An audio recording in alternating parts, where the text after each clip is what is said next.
വിഷു കൈനീട്ടം അല്ലേ വിഷുവിന് ഏറ്റവും പ്രിയപ്പെട്ടൊരു കാര്യം കുട്ടികളെ സംബന്ധിച്ചിട്ട്. അതൊരു വലിയൊരു ഓർമ്മയല്ലേ, നമ്മൾ കൈനീട്ടം കിട്ടുമ്പോൾ നമ്മുടെ പോക്കറ്റ് മണിയിലേക്ക് കൊണ്ടുവരുന്നത്. പിന്നെ ഒരു പ്രത്യേകത എന്ന് വെച്ച് കഴിഞ്ഞാൽ ആ കാലഘട്ടത്തിലൊക്കെ എന്താണെന്ന് വെച്ച് കഴിഞ്ഞാൽ ഇത് കിട്ടിക്കഴിഞ്ഞ് കഴിഞ്ഞാൽ അനിയന്മാരൊക്കെ വന്നിട്ട് പറയും, അതെ ചേച്ചിയുടെ കുറച്ച് പൈസ തരുമോ, നമുക്ക് പടക്കം വാങ്ങി പൊട്ടിക്കാം എന്നൊക്കെ പറഞ്ഞിട്ട്. അപ്പോൾ നമുക്ക് അത്ര വലിയ ഇഷ്ടമൊന്നുമല്ല. എനിക്ക് പ്രത്യേകിച്ച് ഈ സൗണ്ട് ഉണ്ടാക്കുന്ന സാധനങ്ങളൊന്നും പണ്ട് മുതലേ ഇഷ്ടമല്ല. ടേട്ടേ പറഞ്ഞിട്ട് വരുമ്പോൾ പിന്നെ അതിൻ്റെ ഒരു ഇതും പിന്നെയും കുറച്ചും കൂടി കളർഫുള്ളായിട്ട് വരുമ്പോൾ ഒക്കെ നല്ലതാണ്. ചക്രമൊക്കെ കണ്ടിട്ടുണ്ടോ, ഇടയ്ക്ക് വെച്ചിട്ട് ഇങ്ങനെ ചക്രം ഇങ്ങനെ കറങ്ങിട്ടോ ഒറ്റൊരു പൊട്ടല. അപ്പോൾ പിന്നെ അതിനോടൊരു ടെൻഷനായി തുടങ്ങി.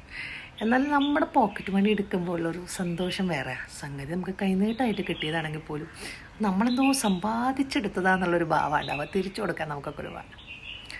എത്ര ഓർമ്മകളാണ് വിഷുവായിട്ട്.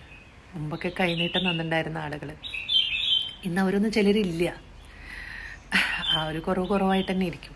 പക്ഷെ അടുത്തത് നമ്മളിൽ പലരും വിഷു എന്ന് പറഞ്ഞിട്ട് കൈനീട്ടം വാങ്ങാനും പോകാണ്ടായി.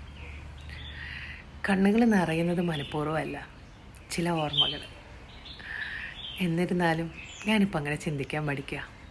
ഈ ഉള്ള നിമിഷങ്ങൾ നാളെ എന്തെന്നറിയാനോ അടുത്തതെന്തെന്നോ അറിയാത്ത നമുക്ക് ഒരുപാട് വേദനിപ്പിക്കുന്ന ഓർമ്മകളൊക്കെ ഇങ്ങനെ വലിച്ചുകൊണ്ട് പോവാതെ അതൊക്കെ കളഞ്ഞ് കുറച്ചും കൂടി ഫ്രഷായിട്ട് കുറച്ചും കൂടി ഹാപ്പി ആയിട്ടിരിക്കാൻ നോക്കുക. നമ്മുടെ ഉള്ള സമയങ്ങൾ സന്തോഷമായിട്ടിരിക്കുക. വെറുതെ ഉള്ള നെഗറ്റിവിറ്റീനെ വലിച്ചുകൊണ്ട് കൊണ്ടുപോകണ്ട കേട്ടോ. ചിലതൊക്കെ അങ്ങനെയാണ്. നമുക്ക് ചിലരൊന്നും മാറ്റാനൊന്നും പറ്റില്ല എന്നല്ല, ആരെയും മാറ്റാൻ പറ്റില്ല. നമുക്ക് മാറ്റാൻ പറ്റുന്നത് നമ്മുടെ ചിന്തകളെയും നമ്മളെങ്ങനെയാണ് അത് ആക്സെപ്റ്റ് ചെയ്യണത് എന്നുള്ള ഭാഗങ്ങളാണ്.